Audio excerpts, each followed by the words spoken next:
The 8th domain in Assassin's Creed Shadows presents the following challenges for me. My normal attacks deal almost no damage, but critical hits deal 250% more damage. Additionally, enemies regain health when they hit me, and whenever they hit me, they take 2 random items from me. At the beginning, the Red Moon location is pretty straightforward, in my opinion. There are plenty of hiding spots where you can take cover and ambush enemies. So far, only projectile weapons are available. That's why I was able to handle the initial enemies quite easily. Once I engaged in direct combat with them, I realized there was no point in attacking them.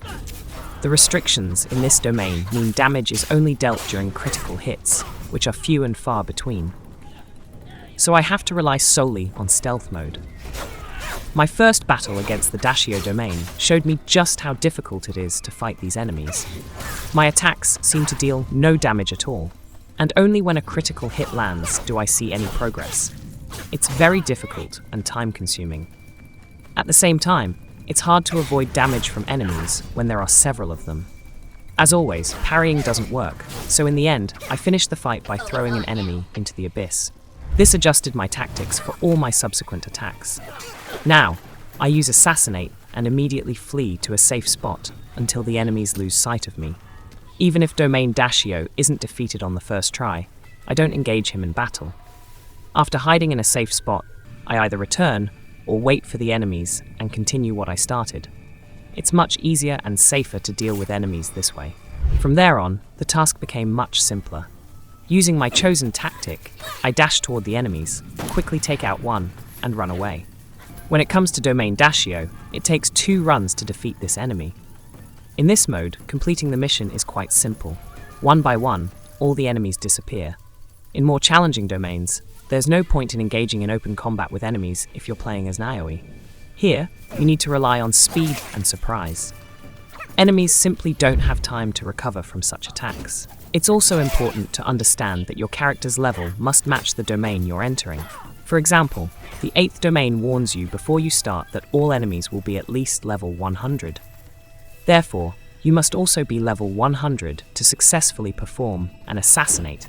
Otherwise, it won't work. The final domain Dashio is located in such a spot that it's easier to push it off a cliff than to fight it. Now it's time for the final boss. This time, my opponent is Momochi Sandau, and it's a very difficult battle. The first phase is easier. Attack the boss with the Tidal Wave ability, then land a few basic attacks and retreat. While retreating, you need to keep an eye on which phantoms appear to attack you. If it's a single phantom with a Kusarigama, you need to run as far away as possible to avoid taking damage from its attack. If you see 3 phantoms that aren't moving, it means they'll throw poisoned kunai at you after a short while. To avoid taking damage, I move away from them in a straight line, and once they've thrown the kunai, I dodge sharply in the opposite direction. This reduces the chances of the poisoned projectiles hitting you. The second phase begins when the boss has 50% of his health remaining, and it's much more difficult. Momochi Sandau throws a smoke bomb and disappears. There's a safe zone in this area. You'll see semi-transparent cubes around you.